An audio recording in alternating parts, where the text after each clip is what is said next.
Olá, pessoal. Eu sou a professora Emília Queiroz e estou aqui para falar com vocês hoje sobre um tema bem interessante que pode cair na sua prova da OAB.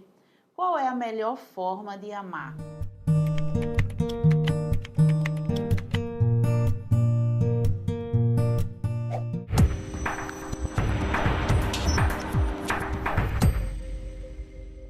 Trocando em miúdos, os relacionamentos amorosos têm que ser qualificados para atingirem os seus efeitos jurídicos.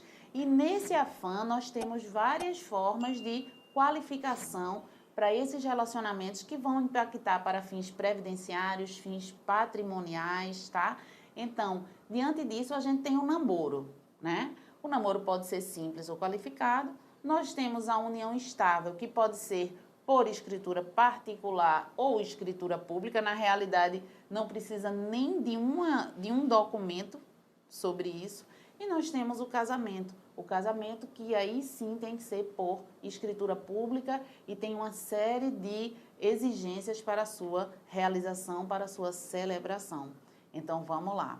O que acontece hoje? Muitas vezes o casal se forma e não nomina aquele relacionamento, né? É só uma ficada, é só uma curtição, é só um rolê, né? Que eu tô sabendo que vocês já chamam assim, mas que pode vir a evoluir e se tornar algum desses outros relacionamentos que eu falei, né? Chegou um caso no STJ que fez com que os ministros diferenciassem os tipos de namoro. O namoro simples, que é aquele namoro que não existe uma intenção ainda, pelo menos, de uma formação familiar, não existe também a coabitação, ou seja, não tem nenhum tipo de impacto na vida civil, tá? Porque se a gente estiver falando do penal, da questão do gênero, aí sim, até esse simples rolê pode ser configurado como um vínculo íntimo de afeto que traz em si a competência dos crimes e das qualificadoras e toda aquela especificidade que tem da Lei Maria da Penha. Hoje eu estou fazendo uma análise só na parte civil, tá? Então, o namoro simples não teria nenhum tipo de impacto. O namoro qualificado, na verdade, os ministros criaram essa categoria para diferenciar da união estável.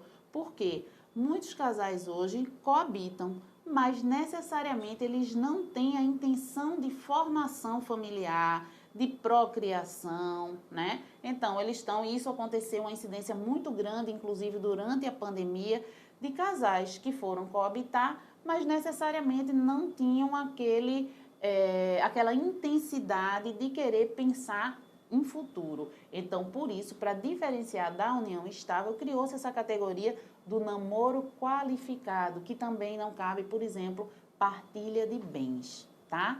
Falando na gradação na união estável, a união estável pode ser um instituto voluntário, um instituto informal. O que é que vai ser o pulo do gato em relação ao namoro qualificado? Assim como no namoro qualificado tem a coabitação, tá?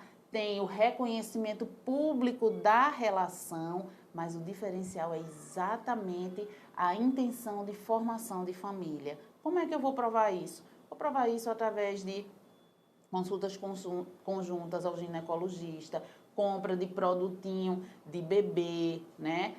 Compra de um apartamento, marcação de alguma celebração com amigos com esse intuito, tá? Então, para configurar a união estável, eu preciso também da coabitação, da convivência pública da relação e a intenção de formação de família. Um casal pode viver em união estável sem celebrar nenhum tipo de documento, né? Mas no seu desfazimento, seja pela morte, quando o companheiro supérstite precisa, por exemplo, de benefícios previdenciários, aí ele vai ter que fazer uma série de provas para que se configure como uma união estável. Mas a união estável pode ser feita também por um contrato particular, que a gente chama um contrato de gaveta. O casal, os companheiros assinam esse contrato dizendo que moram, que é um estado de união de fato, tal, e duas testemunhas assinam, deixam como a gente chama de gaveta, guardado para quando futuramente precisar dessa comprovação. Pode ser também por escritura pública, que é feita em cartório, tá? Um outro tipo de relacionamento que existe, não existe maiores formalidades para essa escritura pública de união estável. Por exemplo, só precisa se comprovar que é solteiro, ou que é divorciado, ou que é viúvo, ou seja, aquelas exigências para o casamento. Mas, por exemplo, como o casamento não corre, que é exigido para o casamento, na união estável de escritura pública não precisam correr proclamas, tá? Então, é mais simples e mais flexível a configuração. Já o casamento, que é sempre por escritura pública, tem que ter todas essas comprovações e tem que ter também correr os proclamas, tá? Uma coisa importante, a diferença que existe nesses relacionamentos são para fins principalmente previdenciários, mas principalmente de partilha, tá?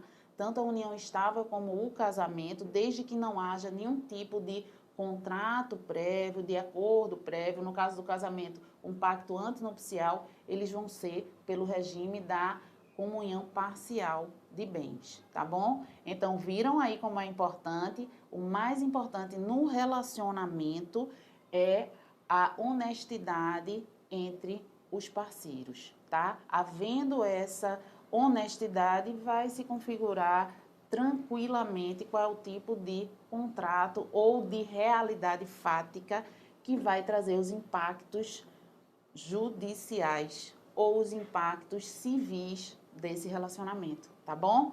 Então é isso aí, pessoal. Revisem essa matéria e vejam as consequências que tem em cada qualificação dessa, tá bom? Sigam aí o Vai Cair na OAB e bons estudos.